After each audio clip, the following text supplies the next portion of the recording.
Assalamualaikum warahmatullahi wabarakatuh. Waalaikumsalam warahmatullahi wabarakatuh. Salam sejahtera untuk kita semua. Nah, budaya, salam kebajikan. Baik, pada siang hari ini kembali lagi kita melakukan podcast Pelindo untuk membahas terkait instansi-instansi di kepelabuhanan. Sudah ada di sini bersama kami Pak Ramadan dan Pak Andi dari Kantor Kesehatan Bandaran dan Otoritas Pelabuhan kelas 4ND, juga GM Pelindo Pak Edi Mulyono. Jadi misalnya kali ini berkaitan dengan insight kepelabuhanan. Jadi terkait SOP, kan biasanya masyarakat ada yang bingung apa itu KSOP, ada apa itu sabanda. Nah, mungkin penjelasan lebih jelasnya sebenarnya itu sama, tapi penjelasan lebih jelasnya nanti bisa disampaikan oleh Pak Ramadan dan Pak Andi dan KSOP. Jadi waktu dan kesempatan diberikan.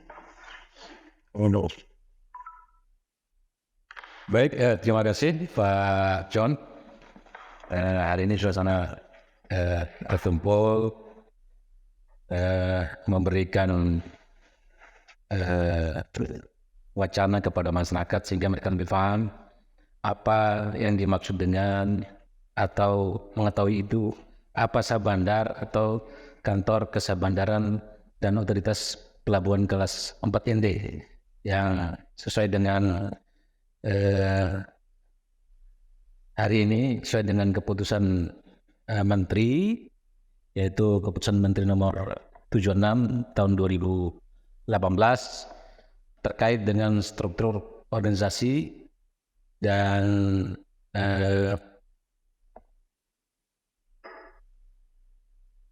tentang Kantor Kesabandaran dan Pelabuhan kelas 4. Perlu diketahui bahwa yang dimaksud dengan Sabandar atau dikenal dengan Sabandar itu bergerak di wilayah pelabuhan. Kalau dulu Departemen Perhubungan dalam sejarahnya di bawahnya itu kantor pelabuhan, kemudian diikut dengan administrator pelabuhan, kemudian selanjutnya yang hari ini kita kenal dengan Kantor Kesabandaran dan Otoritas Pelabuhan sesuai dengan kelas-kelas yang ditentukan dengan PM yang saya sampaikan tadi, yaitu PM 76 tahun 2018. Kantor Kesabandaran dan Pelabuhan kelas 4ND perlu diketahui bahwa kami berkhusus melayani kegiatan berkaitan atau yang berhubungan dengan keselamatan yang berada di wilayah pelabuhan. Yang jelas yang kami layani adalah masyarakat yang berkaitan dengan pelayaran, kemudian semua kegiatan yang berkaitan dengan kepelabuhanan. Di dalamnya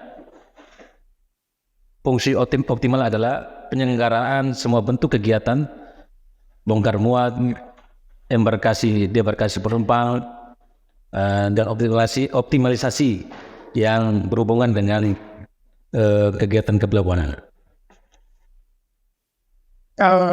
Baik, jadi supaya masyarakat tahu juga bahwa biasanya yang umum di masyarakat ini kebanyakan Sabandar. Kalau kita dari pihak pelabuhan sendiri bilangnya KSOP, ada yang tidak tahu di kantor KSOP di mana? Sabandar. Ada masyarakat yang tahu Sabandar saja, tidak tahu KSOP. Jadi mungkin lewat podcast kali ini juga mengedukasi masyarakat bahwa KSOP itu Sabandar. Seperti itu. Jadi mungkin ada penjelasan tambahan dari Pak Andi atau kita lanjut ke selanjutnya. Sebenarnya begini, KSOP kan, Kesabandaran dan Otoritas. Nah, kesabandaran itu menyangkut dengan keselamatan kapal, baik yang kapal berlayar maupun kapal yang berkegiatan di pelabuhan. Contohnya kita di pelabuhan TNI, pelabuhan DP, ataupun di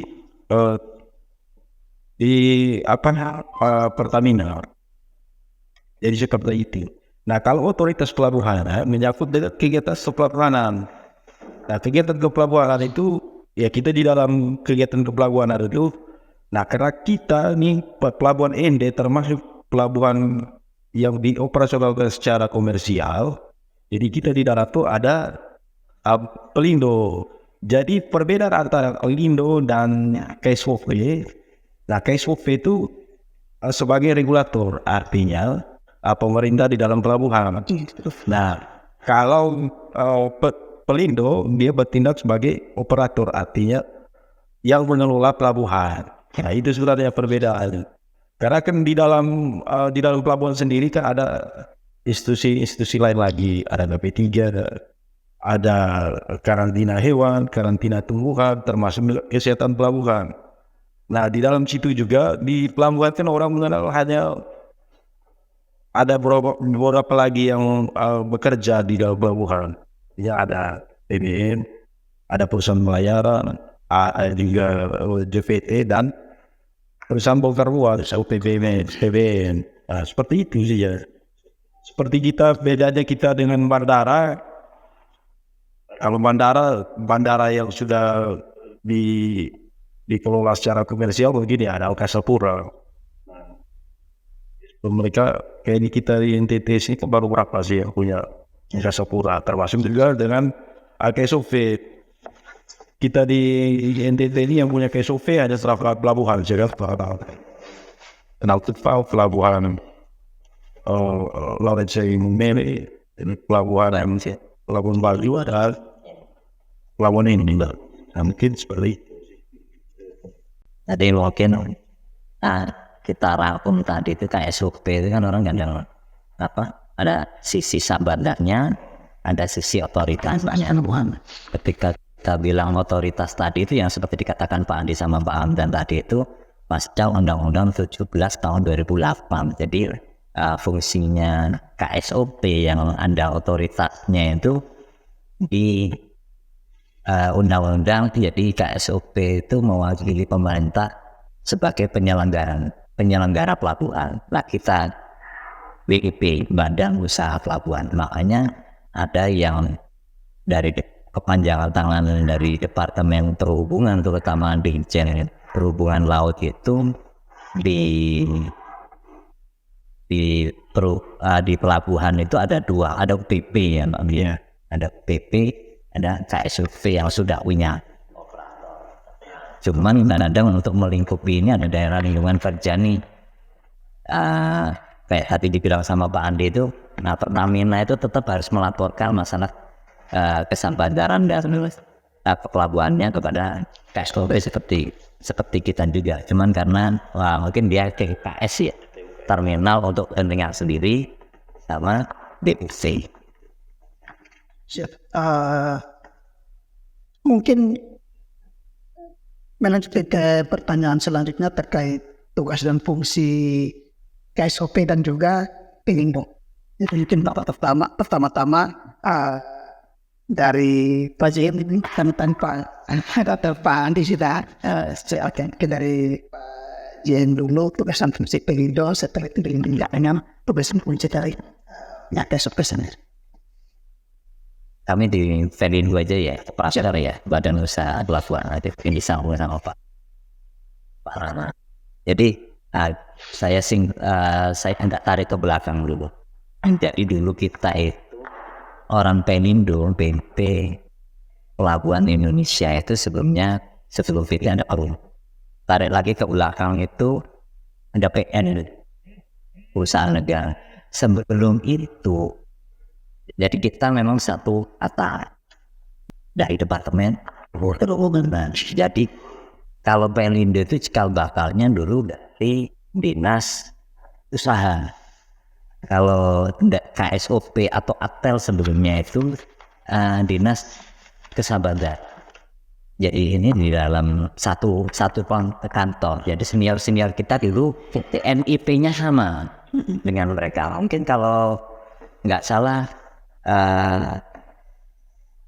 mungkin ibunya masih Asir itu yang tahun-tahun 80-an 70-an itu NIP-nya sama dengan di kantor KSOP dulu namanya Aktel atau dulu di Sabanda kode dari nomor Indo pegawainya. Nah, Pelindo dalam perkembangannya tetap mengacu kepada undang-undang kepelabuhanan sampai KN-nya. Jadi ada core bisnisnya, katakan mulai pelayanan kapal. Tugasnya pelayanan kapal apa? Kita bagian dari bisnisnya.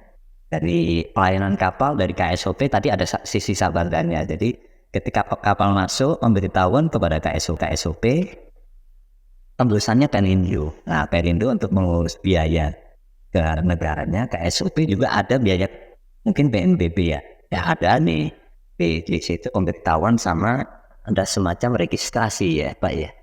Ada semacam billing dan legalisir ya yang diutamakan itu. Jadi kapal harus terregister setiap dia singgah di pelabuhan. Jadi dia ada historis dan ada pemantauan kapal ini dari mana mau kemana dan sebagainya. Jadi karena kaitannya dengan keselamatan pelayaran, terutama keselamatan orang juga termasuk ABK. Jadi kalau ada kapal yang hilang itu terdeteksi. Ini rutenya dari pelabuhan mana ke mana? Pelabuhan yang ada fungsinya Sabandar, di situ dia kontrol rute-rute kapal dan keselamatan pelayaran. Untuk yang di Pelindo mereka daftar, kita rencanakan dengan KSOP dan ditetapkan oleh KSOP untuk tambatnya. Mulai kapan sampai kapan dia harus bayar dulu, ada inapotnet dan fasa kita sebelumnya ada IPS. Jadi dari sisi Pelindo salah satu jawabannya seperti itu. Jadi sisi pelayanan kapal, kewajiban terhadap KSOP apa, kewajiban terhadap PTU apa. Mungkin dari SOP invest dalam fungsi. Baik, masalah tugas dan fungsi terakhir sesuai dengan PM 73 tahun 2017, tugas dan fungsi yang pertama yaitu melaksanakan pengawasan dan pemenuhan kelaikan kapal, sertifikasi keselamatan kapal, pencegahan pencemaran dari kapal dan penetapan status hukum kapal. Maksud dari tugas yang pertama ini yaitu pengawasan dan pemenuhan kelaikan. Jadi pada saat kapal masuk, kegiatannya yang kami lakukan adalah sebelum diterbitkan laik laut, maka dari kami ada dua, laik secara teknis dan laik secara administrasi. Laik secara teknis berarti kondisi kapal ketika akan diberangkatkan bahwa dalam kondisi prima, baik mesinnya, kemudian operatornya, kemudian berkaitan dengan administrasi, berarti masalah sertifikasinya, kemudian tenaga-tenaga yang mengoperasikan kapal itu adalah orang-orang yang punya kompetensi sesuai dengan standar yang sudah ditetapkan. Dan berkaitan dengan sertifikasi keselamatan kapal, biasanya kami lakukan pemeriksaan apa sertifikatnya sudah diperbarui apa belum. Kemudian berkaitan dengan itu biasanya setiap tahun kapal melakukan docking. Iya. Berarti diperiksa semua berkaitan dengan yang sesuai dengan standar yang ditetapkan berdasarkan bobot kapal yang ada.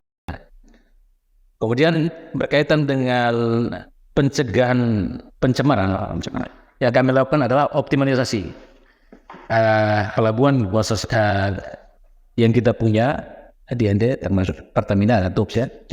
Itu kita berupaya kegiatan bongkar muat barang berbahaya, kita berupaya jangan terjadi pencemaran lah. Jadi standar terkait dengan pembongkaran tersebut kita lakukan dengan mereka punya perangkat-perangkat yang memenuhi standar yang sudah ditetapkan untuk kegiatan bongkar muat. Kemudian masalah status hukum kapal.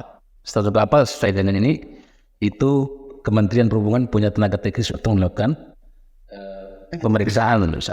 Ada tim yang khusus ketika kapal itu mau ditetapkan, ada tenaga teknis dari kementerian yang bertugas untuk melakukan penetapan status hukum kapal tersebut. Berarti biasanya itu status kapal itu diperbarui berapa tahun sekali? Sesuai yang ada itu ditetapkan berdasarkan dengan kondisi kapal. dan memang ada jangka waktu. jangka waktu, dan memang itu ada aturan tersendiri. Manajemen keselamatan kapal ini memang ditetapkan berdasarkan ketentuan yang ada. Itu yang bisa kami sampaikan. Mohon maaf saya potong. Pak John, ini kaitannya dengan kapal tadi itu. Saya itu pernah keliru Pak. Ketika ASDP kalau nggak salah waktu itu, saya pikir itu menjadi kewenangan untuk merubah dari mereka tambah karena tidak masalah HSSC ya, keselamatan dan kesehatan kerja, karena dia muat bongkar ayam berat. Jadi biasanya kalau ilegal balikan sama sirul itu harusnya ke ini, karena dan lembaga kita sedang dalam perbaikan waktu itu, mengkhawatirkan. Saya pikir menjadi kewenangan dari Stambanda kelas 4 ini untuk memindahkan dari IB ke pelabuhan ini. Nah, ternyata tidak. Kalau nggak salah dari instansi BPTD ya. Nah, gimana ini? Mungkin saya sedikit menambahkan mengenai SDP kita di sini kan ada KNP ilegal balikan dan satu yang punya dari Pemprov itu KNP Zero. Kalau dulu pengawasannya di bawah kami. Sejak tahun 2022 tuh paling banyak sudah ke Dirjen Perhubungan Darat. Dalam hari ini diwakili oleh BPTD Provinsi NTT.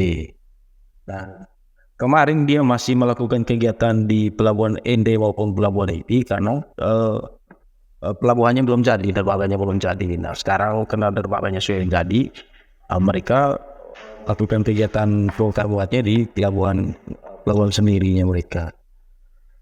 Menyangkut dengan pemindahan itu ya kita kembali lagi ke operator sementara. Karena space standarnya itu kan dilaksanakan oleh operator mulai Lindo. Artinya dia pindah dari pelabuhan HIPI ke pelabuhan ND ya mungkin atas arahan dari Lindo sendiri. Nah, kalau kami dari sisi aspek keselamatan pelayaran, karena kita di sini kan punya 2 pelabuhan, ada pelabuhan HIPI dan pelabuhan ND. Ya mungkin kalau arusnya kencang di pelabuhan IP, pelabuhan ND agak ini, kalau bisa melakukan kegiatan bongkar muat di pelabuhan ND. Begitu pun sebaliknya. Mungkin itu sih sedikit tambahan kalau untuk 2 kapal. Berarti ASDP maupun Flobammer itu sejak tahun 2022, kalau nggak salah bulan Juni Iya, bulan Juni itu sudah diserahkan ke untuk wewenang keselamatan pelayarannya dan registrasinya itu sudah ada di Perhubungan Darat. Iya, Kan di dalam hal ini BPTD. Iya. Bukan di SOP atau Perhubungan Laut. Ya. Makanya sempat waktu itu biru saya, karena saya juga belum update di tahun 2022 juga sih, nggak salah di akhir Sudah ada MOU Pak antara 2 dirjen, baik Dirjen Perhubungan Darat ataupun Dirjen Perhubungan Laut. Artinya kami yang pelaksana teknis di lapangan ini mengikuti yang anak-anak ASAP. Ya, jadi sudah disahkan. Ya kita karena kemarin kita masih ikut pengawasan karena dia standar di pelabuhan umum, pelabuhan ND dan pelabuhan Ujian.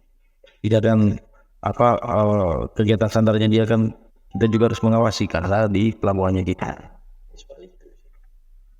Nah, sekarang mereka sudah sandar di pelabuhan sendiri, ya Mereka ada awasi sendiri. ya jangan mengawasi. Sebab itu masih Pak. Iya. dan tambahan. Baik, mungkin next ke pertanyaan selanjutnya berkaitan dengan instansi-instansi yang terlibat di aktivitas kepelabuhanan, baik itu terkait barang, kapal, dan ya pokoknya instansi terkait di pelabuhan. Ini sedikit perbedaan, jadi masyarakat juga bisa tahu kan, karena masyarakat ini pukul rata semua. Kalau ini benar-benar kayak ini benar jadi mungkin sedikit penjelasan biar masyarakat pun bisa tahu kalau ini fungsinya apa, ini fungsinya apa. Jadi kadang-kadang tanya ke kami pun seolah-olah kamu orang Sabanda, atau tanya ke kami seolah-olah kami ini orang Peli seperti itu. Atau mungkin tanya ke orang Peli seolah-olah orang Peli itu orang Pelindo, atau tanya ke orang Peli seolah-olah orang Peli ini orang Sabanda. Kan kadang-kadang masyarakat oh ya Allah, tes ini fungsinya semua begitu, padahal kan ada perbedaan sih. Sebenarnya kalau menyangkut dia pertanyaan yang namanya masyarakat awal, mereka pasti bertanya, kebetulan kan kita di pelabuhan. Iya, Kita di pelabuhan ini kan orang kan tidak semua memahami tentang betul. pelabuhan. Nah, di dalam pelabuhan itu sendiri, ya itu tadi ya seperti yang sudah disebutkan. Di dalam pelabuhan itu sendiri, yang pertama tuh ada agen pelayaran. Agen pelayaran. Setelah agen pelayaran ada perusahaan bongkar muat. Setelah perusahaan bongkar muat ada perusahaan perusahaan Ekspedisi. tidak TKBN. Kemudian Setelah TKBN ada perusahaan yang mengaku itu JPT itu. Kalau yang dulu EMKL, Ya, ekspedisi muatan kapal laut. Iya. Nah, kalau sekarang kan jasa pengurusan transportasi laut. Nah, seperti itu saja. Karena kita kan bekerja di pelabuhan, jadi kita juga kan Kalau ditanya kita tinggal dijelaskan. iya di pelayanan publik. Jadi kadang-kadang orang kan mereka tidak kurang tidak memahami. Kurang paham. mungkin biar mudah itu masyarakat awam itu pentolan atau regulasi yang awal itu dari sisi regulasinya itu ya yang pertama ya SOP kantor kesabandaran dan otoritas pelabuhan mewakili pemerintah dalam hal ini Departemen Perhubungan yang fungsinya sebagai Beritanya di pelabuhan. pemerintah meskipun bukan satu-satunya, nanti ada lagi yang lain mewakili instansinya. Yang kedua BUP, Badan Usaha Pelabuhan, kalau diusahakan, kecuali PP tadi. Yang ketiga tadi ada yang disebut Pak Andi, ada perusahaan pelayaran customer kita. Nah, masyarakat kadang nggak tahu kan, ya kadang kayak PLN, BUMN kan banyak, mungkin Bank, PLN, Nelkom, itu mereka lebih kenal, seperti PLN lebih kenal karena mereka end user, konsumen istilahnya. Kalau PLN itu customer yang disebut Pak Andi. Ada perusahaan pelayaran, kita tahunya di perusahaan pelayaran kapal masuk, kita tahunya pelayaran. Jadi jarang sekali ada semacam kayak PLN end user kecuali penumpang. Kecuali penumpang kita harus memang layani langsung. Yang kedua PBM tadi, perusahaan bongkar muat, untuk mengurus dan melaksanakan sebagai operator bongkar muat. Yang ketiga CPT tadi itu, dan masing-masing perusahaan customer kita tadi itu punya asosiasi tadi. Kemungkinan kalau di pelabuhan besar itu perangkatnya lengkap yang saya sebut tadi, cuman ada asosiasi di pelabuhan kecil seperti ini, kadang kita tidak punya namanya INSA, asosiasi pelayaran. Ada APBRI, asosiasi yang mengakomodir kepentingan PBN, perusahaan bongkar. Ayo GPT, ada ALFI ILFA, asosiasi Wading Indonesia itu yang ada di sini juga nggak ada, adanya di Banjul. Tapi kalau pelabuhan utama seperti Jakarta, Surabaya, asosiasi itu lengkap, bahkan banyak sekali. Ada BDKUN, ada tambah, ada Aprindo, Asosiasi Pengusaha Indonesia. Dan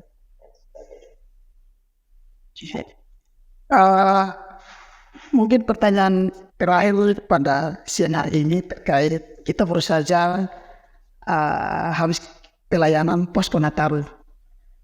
Jadi bisa diceritakan pengalaman atau kejadian terkait penyelenggaraan atau pelayanan posko Nataru 2023-2024. Dari Pak Amdan atau Pak Aldi. Baik, terkait penyelenggaraan Posko Nataru, kita bicara tentang penanggalan tahun 2023 atau 2024. Sebelumnya kita berkaca dari tahun-tahun sebelumnya bahwa di tahun 2021 kemudian di tahun 2022 dengan terjadinya perubahan di tahun 2023 sejujurnya ini mengalami lonjakan. Jadi peningkatannya sesuai dengan yang kami data yang ada pada kami kurang lebih 30% rata-rata peningkatan, sehingga ada perubahan Ya, year ya Pak. ya Dari tahun 2022 kemarin ke dari tahun 2022 ke 2023. Karena mungkin tahun ini kita ketambahan dengan kapal Binaya juga. Iya, jadi untuk antisipasi tersebut ada beberapa perusahaan pelayaran maupun keagenan yang kita berkolaborasi di situ untuk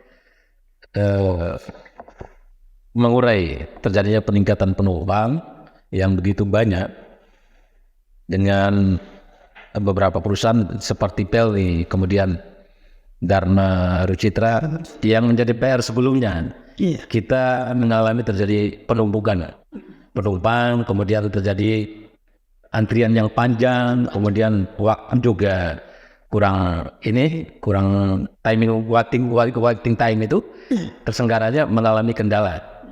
Namun dengan adanya penambahan armada tersebut, hari ini kita dimudahkan sehingga penumpang yang melonjak mengalami penguraian secara signifikan, dan hari ini kita mudah-mudahan dengan pelajaran Nataru Desember kemarin, kemudian di tahun baru ini menjadi awal prodi kita untuk membuat satu sistem atau skema sehingga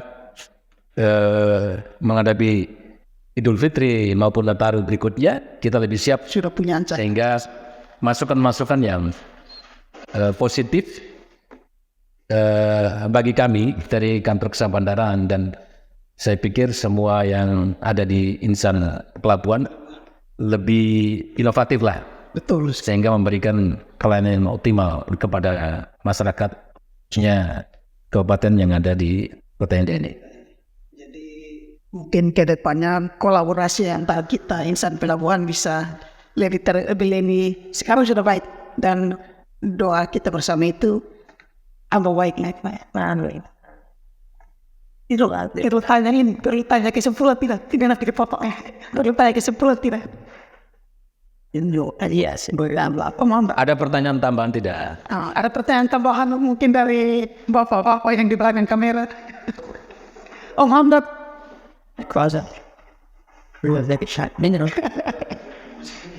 Pengalaman yang kemarin ya? Pengalaman kemarin. Taruh.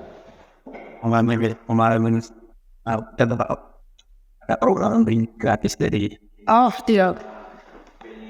Program mudik gratis. Zano. Punya ada channel yang kita di sosial. Baik, terkait program mudik gratis, saya sempat melihat di berita bahwa dari Pelni itu untuk tanggal-tanggal tertentu untuk pembelian tiketnya, pengadaan tiket, mereka memberikan tiket gratis kepada penumpang yang berangkat pada tanggal tersebut.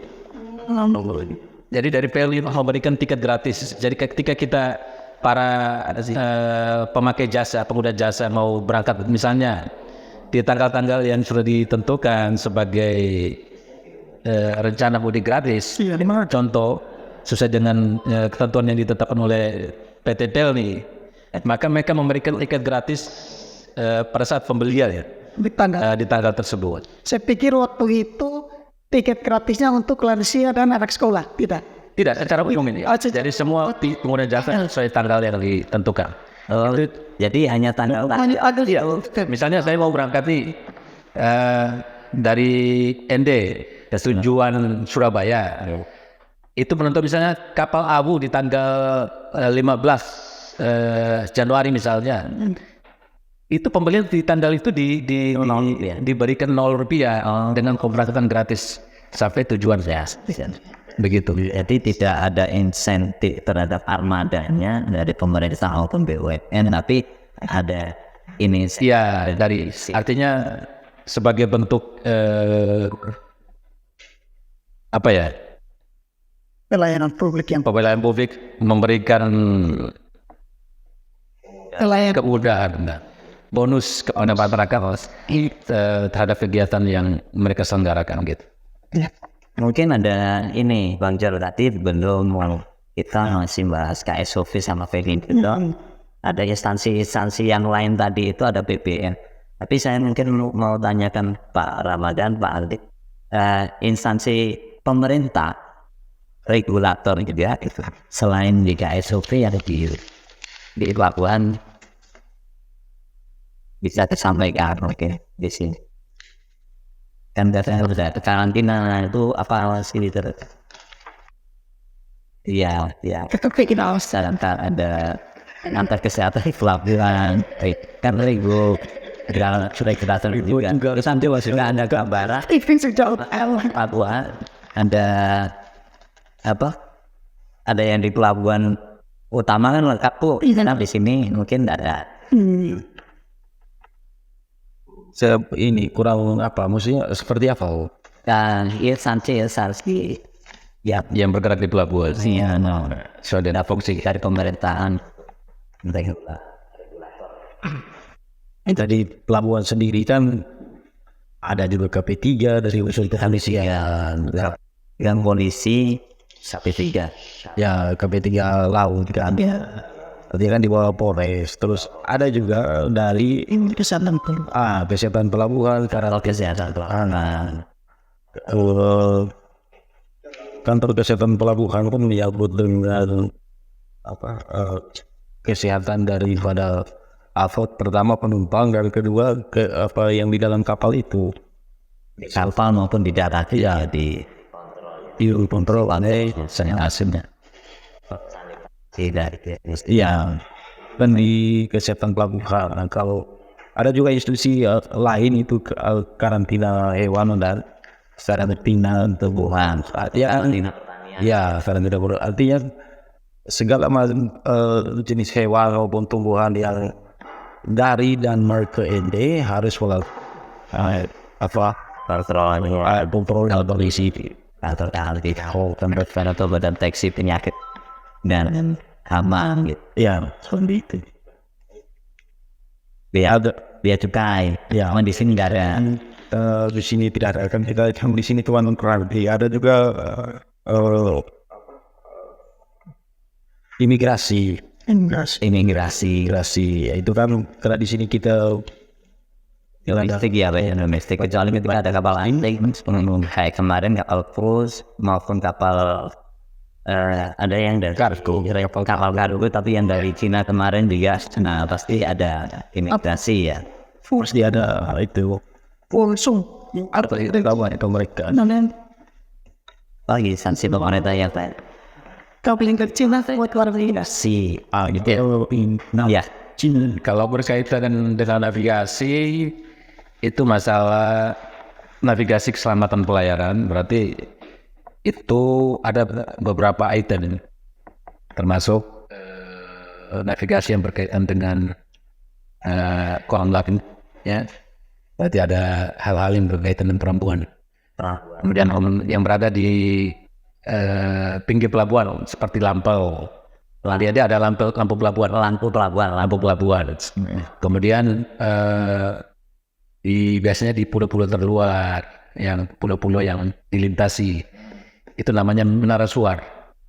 harus Sebagai acuan navigator atau yang masuk yang tetap ketika kapal akan berlayar menuju suatu pelabuhan atau ke daerah pelabuhan. Sementara dia pantai sendiri berfungsi untuk memandu kapal berkaitan dengan keberangkatan, faktor cuaca, timbanya, sehingga orang-orang yang berada di pelabuhan bisa mengetahui informasi tersebut. Kemudian masyarakat pun mendapat informasi yang jelas tentang kedatangan dan keberangkatan kamu. Atau dengan lampu suar tadi, lampel ya Pak. Ya. Lampel tadi itu kalau kita perhatikan Bang Jo, itu di peta biasanya itu kan ada garis titik-titik. Kalau kita lihat katakan pelabuhan Perak ya, kita zoom itu garis titik-titik dia melalui laut utara. Ada yang lewat sebelah kanan Madura kalau kita ngadep ke utara begini, ada yang ke kiri. Nah, itu termasuk acuan dari navigasi ya Pak, ya, lintasan laut Ya, dan peta laut internasional itu ya. ya. Jadi gini, berkaitan dengan navigasi, sebenarnya ini ada yang punya kewenangan untuk menjelaskan adalah teman-teman dari navigasi. Cuma Pak Ramadan kami sedikit mempunyai gambaran tentang itu berkaitan dengan navigasi. Karena saya juga, saya pernah di navigasi, sehingga mempunyai gambaran tentang itu. Jadi navigasi itu ada pelayanan tentang acuan navigatornya tentang keselamatan yang berkaitan dengan pelayaran. Jadi sebagai gerbangnya rambu-rambu yang mengantarkan kapal sehingga kapal berangkat dan tiba, diharapkan zero accident. Jadi jangan sampai ada terjadi kecelakaan. Jadi itu yang diharapkan dari jangan salah arah, kemudian sesuai dengan panduan yang ditetapkan. Biasanya setiap tahun 5 tahun sekali dari Angkatan Laut, khususnya dari Hidros, itu menerbitkan peta laut updating, kemudian jadi acuan setiap kapal untuk membeli peta itu, sehingga setiap kapal ketika masuk ke suatu pelabuhan, atau mereka sudah tahu bahwa peta ini jadi acuan yang berkaitan dengan alur pelayaran, atau lintasan kapal tadi ya. Kemudian berkaitan dengan bangunan-bangunan di atas air yang sudah mengalami perubahan. Jadi ini menjadi poin penting bahwa semua yang berkaitan dengan navigasi, termasuk radio pantai di dalamnya yang include, itu sangat penting berkaitan dengan keselamatan. Bangunan di atas air tadi maksudnya itu lampu, termasuk rambu suar. Ya, kemudian lampu, ya, bendera, kemudian mooring buoy, alat lampu. Nah, itu termasuk bangunan-bangunan di atas air. Kemudian misalnya ada konservasi di situ. Itu kan ada bangunan di atas air. Maka itu harus dititik sehingga ketika kapal masuk suatu pelabuhan, kemudian ada wilayah konservasi disebut, itu harus dibuat titik dan dibuat peta, kemudian dikirim ke Hidros, mendapat izin dari beberapa kementerian, termasuk DKP di situ, kemudian dibuat dalam satu peta, menjadi acuan setiap kapal, bukan cuma di domestik tapi di seluruh wilayah dunia. Dengerin itu Mas Indro, kita kadang itu ngelihat itu kasat mata ya Mas Yasir di sini. Nggak tahu kan, ternyata fungsinya fatal sekali loh. Pak bayangin pesawat itu kalau nggak ada lintasannya PJI, JVI jurusan 3 kalau nggak salah kita pernah itu. Jadi koordinatnya itu ya fine. Ketinggian di sini itu kapal mungkin, terus di setiap negara dia di laut juga sama ternyata. Jadi ada peta lautnya tadi mengacu pada koordinat yang sudah ditetapkan yang ada navigasi. Hidros punya kewenangan untuk menerbitkan peta lautnya dari Departemen Pertahanan ya Pak ya. Dari Angkatan Lautnya tadi, tidak kewenangan masing-masing. Tapi koordinat lampu suar, terus updating setiap 5 tahun sekali. Soal apung tadi, mooring buoy dan lain sebagainya. Dan kewajiban kita untuk memiliki peta itu ketika memasuki suatu pelabuhan. Karena ketika ada perubahan bangunan di atas air, kadang-kadang kita kalau tidak ada perubahan peta atau ada perubahan dari navigasi itu, kita bisa nabrak kapal-kapal. Bukan sekedar ini, makanya kita berharap sebagai pembelajaran bagi seluruh masyarakat, bukan sekedar masyarakat pelayaran, sehingga masyarakat mempunyai gambaran bahwa rambu-rambu yang ada di laut ini sebaiknya dilindungi, dijaga bersama, jangan sampai dirusak atau dihilangkan, karena akan menimbulkan banyak hal, apalagi ya berkaitan dengan keselamatan pelayaran. Nah, selama ini kita kadang tidak tahu karena kan ini kebanyakan di laut. Padahal jasanya dari navigasi dan radio pantai.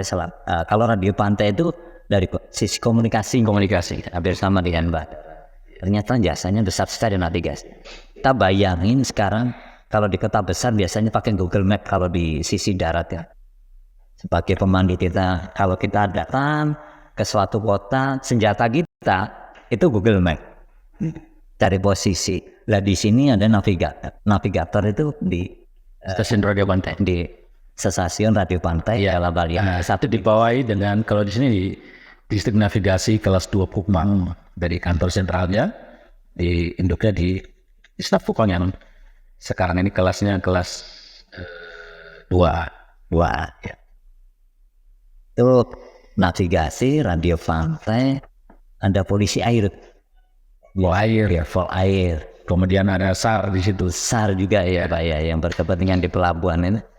Terus Angkatan Laut. laut juga, AKP tadi sudah. Apalagi ya? Stasi-stasi yang ada di pelabuhan.